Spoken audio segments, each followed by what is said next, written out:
who has just been arrested. This alone would fill volumes. There can be feelings which we never suspected. When 19-year-old Yevgenia Doyarenko was arrested in 1921, and 3 young Chekists were poking about her bed and through the underwear in her chest of drawers, she was not disturbed. There was nothing there. They would find nothing. But all of a sudden they touched her personal diary, which she would not have shown even to her own mother. And these hostile young strangers reading the words she had written was more devastating to her than the whole Lubyanka with its bars and its cellars. It is true of many that the outrage inflicted by arrest on their personal feelings and attachments can be far, far stronger than their political beliefs or their fear of prison. A person who is not inwardly prepared for the use of violence against him is always weaker than the person committing the violence. Isn't that true? Well, there are a few bright and daring individuals who understand instantly. Grigoriev, the director of the Geological Institute of the Academy of Sciences, barricaded himself inside and spent 2 hours burning up his papers when they came to arrest him in 1948. Sometimes the principal emotion of the person arrested is relief and even happiness. This is another aspect of human nature. It happened before the revolution too. The Yekaterinodar school teacher, Serdukova, involved in the case of Alexander Ulyanov, felt only relief when she was arrested. But this feeling was 1,000 times stronger during the epidemics of arrests, when all around you they were hauling in people like yourself and still had not come for you. For some reason they were taking their time. After all, that kind of exhaustion, the kind of suffering, is worse than any kind of arrest, and not only for the person of limited courage. Vasily Vlasov, a fearless communist, who we shall recall more than once later on, renounced the idea of escape proposed by his non-party assistants, and pined away before the entire leadership of the Katy district was arrested in 1937. And they kept delaying and delaying his own arrest. He could only endure this blow head-on. He did endure it, and then he relaxed, and during the first 10 days of his arrest he felt marvelous. In 1934, the priest, Father Irakli, went to Alma-Ata to visit some believers in exile there. During his absence, they came 3 times to his Moscow apartment to arrest him. When he returned, members of his flock met him at the station and refused to let him go home. And for 8 years, hid him in one apartment after another. The priest suffered so painfully from this harried life that when he was finally arrested in 1942, he sang hymns of praise to God. In this chapter, we are speaking only of the mouses, the helpless rabbits arrested for no one knows what reason. But in this book, we will also have to touch on those who in post-revolutionary times remained genuinely political. Vera Rubikova, a social democratic student, dreamed when she was in freedom of being in the detention center in Sustal. Only there did she hope to encounter her old comrades, for there were none of them left in freedom, and only there could she work on her world outlook. The socialist revolutionary, the SR, Ekaterina Ulitskaya, didn't consider herself worthy of being imprisoned in 1924.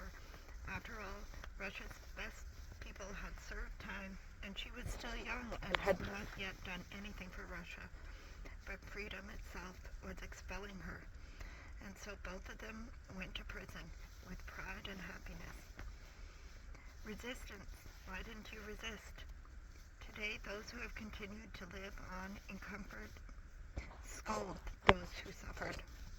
Yes, resistance should have begun right there, at the moment of the arrest itself, but it did not begin. And so they are leading you. During a daylight arrest, there is always that brief and unique moment when they are leading you, either inconspicuously on the basis of a cowardly deal you have made, or else quite openly, their pistols unholstered through a crowd of hundreds of just such doomed innocents as yourself. You aren't gagged. You really can, and you really ought to cry out that you are being arrested, that villains in disguise are trapping people, that arrests are being made on the strength of false denunciations, that millions are being subjected to silent reprisals. In many such outcries, if many such outcries had been heard all over the city in the course of one day, would not our fellow citizens perhaps have begun to bristle? And would arrests perhaps no longer have been so easy? In 1927, when submissiveness had not yet softened our brains to such a degree, two Czechists tried to arrest a woman on Serpukhov Square during the day. She grabbed hold of the stanchion of a street lamp and began to scream, refusing to submit. A crowd gathered. There had to have been that kind of woman. There had to have been that kind of crowd, too. Passers-by didn't all just close your eyes and hurry by. The young men immediately became flustered. The quick young men immediately became flustered. They can't work in the public eye. They got into their car and fled. Right then and there, she should have been gone to a railroad station and left, but she went home to spend the night, and during the night they took her off to Lubyanka. Instead, not one sound comes from your parched lips, and that passing crowd naively believes that you and your executioners are friends out for a stroll. I myself often had the chance to cry out. On the 11th day after my arrest, 3 Smersh bums, more burdened by 4 suitcases full of war booty than by me, they had come to rely on me in the course of the long trip, brought me to the Belarusian station in Moscow. They were called a special convoy, in other words, a special escort guard, but in actual fact, their automatic pistols only interfered with their dragging along the 4 terribly heavy bags of loot that they and their chiefs in Smersh counterintelligence on the Second Belarusian front had plundered in Germany and were now bringing to their families in the fatherland. Under the pretext of convoying me, I myself lugged a 5th suitcase with no great joy, since it contained my diaries and literary works, which were being used as evidence against me. Not one of the 3 knew the city, and it was up to me, to pick up the shortest route to prison. I had personally to conduct them to Lubyanka, where they had never been before, and which, in fact, I confused with the Ministry of Foreign Affairs. I had spent 1 day in the counterintelligence prison at an army headquarters, and 3 days in the counterintelligence prison at the headquarters on the front, where my cellmates had educated me in the deceptions practiced by the interrogators, their threats and beatings, in the fact that once a person was arrested, he was never released, and in the inevitability of a 10-year sentence. And then, by a miracle, I had suddenly burst out of there, and for 4 days had traveled like a free person among free even though my flanks had already lain on rotten straw beside the latrine bucket.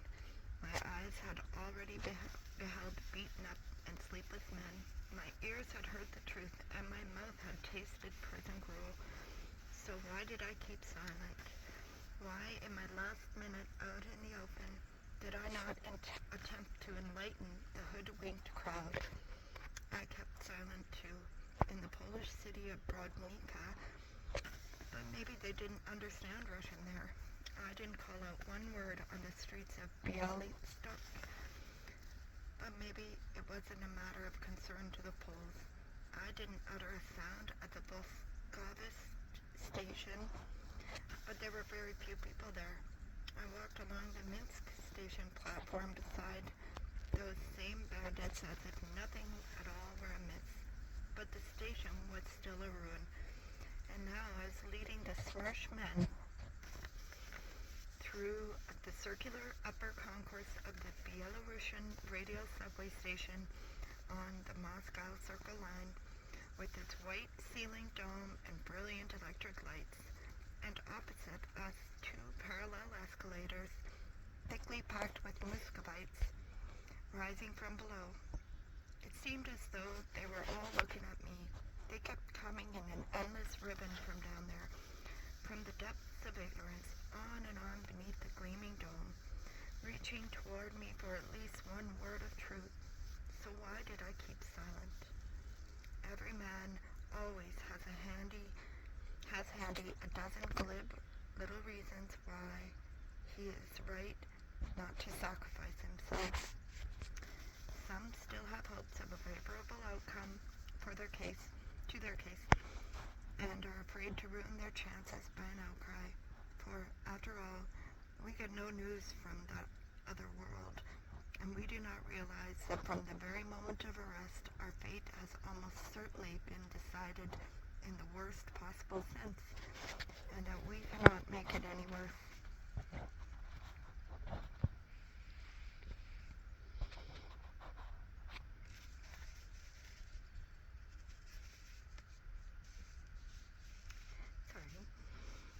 Others have not yet attained the mature concepts on which a shout of protest to the crowd must be based. Indeed, only a revolutionary has slogans on his lips that are crying to be uttered aloud.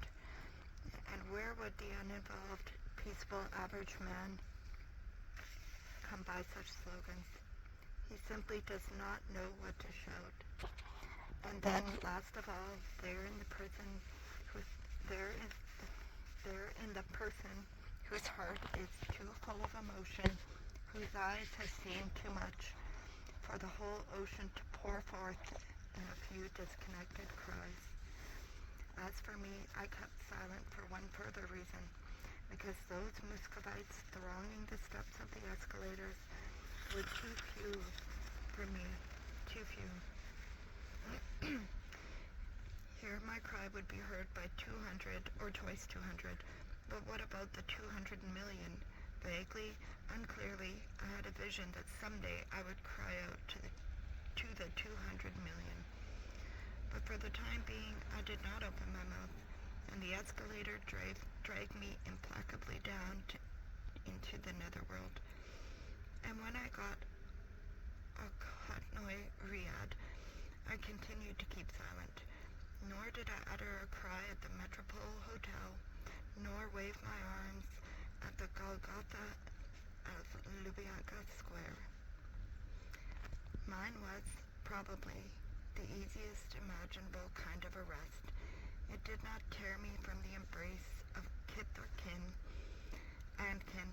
nor wrench me from a deeply cherished home life. One pallid European February, it took me from our narrow salient on the Baltic Sea, where, depending on one's point of view, either we had surrounded the Germans or they had surrounded us, and it deprived me only of my familiar artillery battery and the scenes of the last 3 months of war. The brigade commander called me to his headquarters and asked me for my pistol.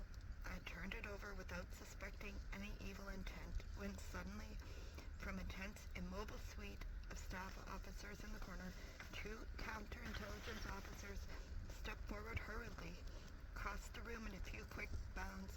Their forehands grabbed simultaneously at the star on my cap, my shoulder boards, my officer's belt, my map case, and they shouted theatrically, "You are under arrest." Burning and prickling from head to toe, all I could exclaim was, "Me? What for?" And even though there is usually no answer to this question, surprisingly, I received one. This is worth recalling because it is so contrary to our usual custom. Hardly had the Smirchman finished plucking me and taken my notes on political subjects along with my map case and begun to push me as quickly as possible toward the exit, urged on by the German shell fire rattling the window panes. Then I heard myself firmly addressed. Yes, across the sheer gap separating me from those left behind. The gap by the heavy fallen word arrest across that quarantine line. Not even a sound dared penetrate, come out the unthinkable, magical words of the brigade commander. "Solzhenitsyn, come back here." With a sharp turn, I broke away from the hands of the Smirchmen and stepped back to the brigade commander. I had never known him very well. He had never condescended to run-of-the-mill conversations with me. To me, his face had always conveyed an order, a command, wrath. But right now, it was illuminated in a thoughtful way. Was it from shame for his own involuntary part in this dirty business? Was it from an impulse to rise above the pitiful subordination of a whole lifetime? 10 days before, I had led my own reconnaissance battery, almost intact, out of the fire pocket in which the 12 heavy guns of the artillery battalion had been left, and now he had to renounce me because of a piece of paper with a seal on it. "You have," he asked weightily, "a friend on the 1st Ukrainian front?" "It's forbidden. You have no right," the captain and the major of counterintelligence shouted at the colonel. In the corner, the suite of staff officers crowded closer to each other in fright, as they feared to share the brigade commander's unbelievable rashness. The political officers among them already preparing to present materials against him, but I had already understood. I knew instantly I had been arrested because of my correspondence with a school friend, and understood from what direction to expect danger. Zakhar Grigorievich Travkin could have stopped right there, but no, continuing his attempt to expunge his part in this and to stand erect before his own conscience, he rose from behind his desk. He had never stood up in my presence in my former life, and reached across the quarantine line that separated us and gave me his hand, although he would never have reached out his hand to me had I remained a free man.